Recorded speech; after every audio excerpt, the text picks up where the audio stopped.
Lagi-lagi ini ajang Formula E atau Jakarta E-Prix kembali disorot. Bukan mengenai pembangunan.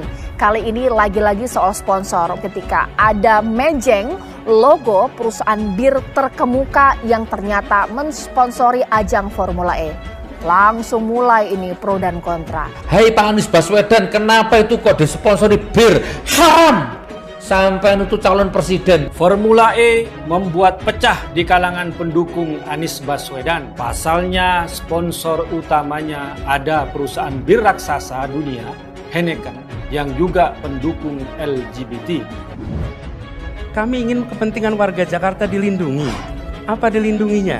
Mereka hanya bisa menonton dari jauh. Makanya ada politik di situ. Politik itu ini juga bukan dari perahu gerbang kita lagi. Kita udah coret, kita udah buang. Nggak bisa Anda bahwa S212 ini adalah pengkhianat. Saya menentang kalau memang ternyata loh kok disponsori oleh bir, loh kok disponsori oleh minuman keras, beralkohol, sekian persen bikin mabuk, loh kok disponsori LGBT, loh sementara saya selama ini marah sama hal-hal yang bersifat mabuk. Selain itu, ada juga perusahaan champagne dan wine. Senjata Anies yang selama ini politisasi agama, kini senjata itu makan tuannya. Anggota Komisi A DPRD DKI Jakarta fraksi Gerindra Purwanto menyebut meski produsen yang menjadi sponsor merupakan sponsor global, panitia seharusnya melakukan evaluasi termasuk menyiasati alternatif kemungkinan lain terkait masalah sponsor. Ternyata ini Anies Baswedan yang digadang-gadang jadi presiden, punya hajat Formula E kok disponsori oleh minuman keras ini. Jangan kaget. Di Indonesia sendiri, sebelum ada peraturan presiden tentang miras, kita sudah punya 3 pabrik yang memproduksi miras, yaitu PT Multibintang, PT Delta Jakarta yang produksi angker bir, dan Bali High. Bahkan di PT Delta Jakarta yang produksi angker bir, Pemprov DKI punya saham 26% loh. Sangat religius kan? Ya, saya akan protes, saya akan kritik, ya. Saya akan hajar habis-habisan, wallahu alam ya. Bukan berarti saya sok suci. Anda bagian daripada pendukung penista agama.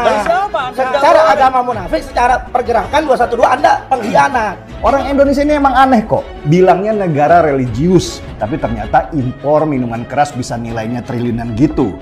Berarti yang minum miras di Indonesia ya banyak juga, cuman pada nggak mau ketahuan. Tapi kalau nanti terbukti iya, ya tunggu tanggal mainnya. Kan beliau kan juga digadang-gadang jadi calon presiden kan. Pemprov DKI Jakarta diketahui memiliki saham di sebuah perusahaan bir yakni PT Delta Jakarta Tbk.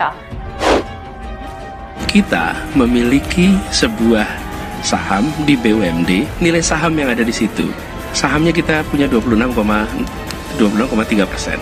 Itu kira-kira 1,2 triliun. Bangsat kamu, haram, mabuk, minum itu haram. DKI yang kita harapkan, Anies Baswedan yang begitu jelas Islamnya, Arab lagi kan. Mana kalau misalnya memang Anies betul mau maju dan dia tekad mau menegakkan hukum Islam dan menyatakan perlawanan sama Jokowi, saya jadi pendukung dia. Tapi dia nggak lakukan itu, malah terus main lobby-lobby aja, pencitraan dan seterusnya. Tidak ada.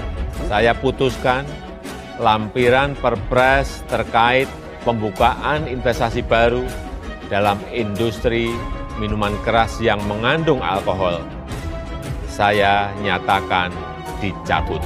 Majelis Ulama Indonesia menyampaikan apresiasi yang sebesar-besarnya atas keseriusan pemerintah, atas respon cepat dari Presiden.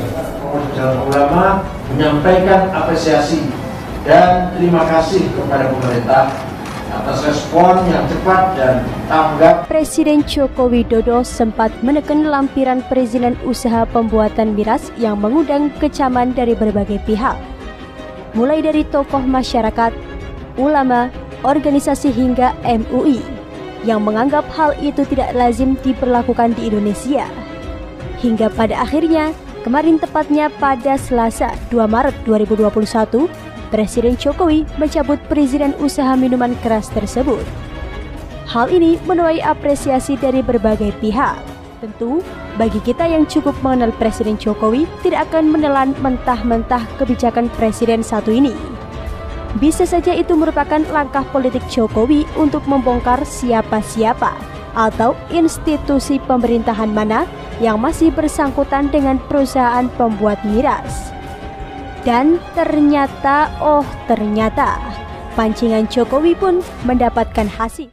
Dan terbongkarlah semua permainan DKI Jakarta soal haram-haraman ini.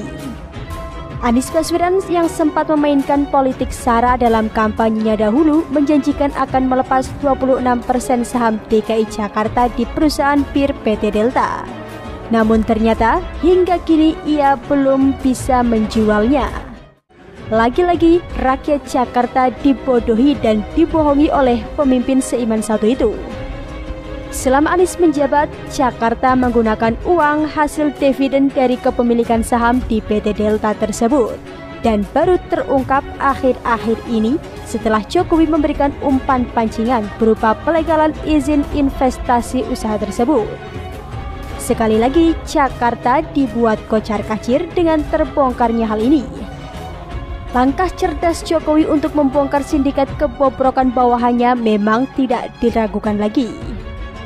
Diketahui, baru-baru ini jadi perbincangan lagi adalah soal saham Pemda DKI Jakarta di pabrik bir bermerek angker PT Delta Jakarta Tbk sebesar 26,25%. Jelas, investasi di PT Delta Jakarta adalah investasi yang menguntungkan. Apalagi saat ini di tengah tekanan anggaran akibat pandemi.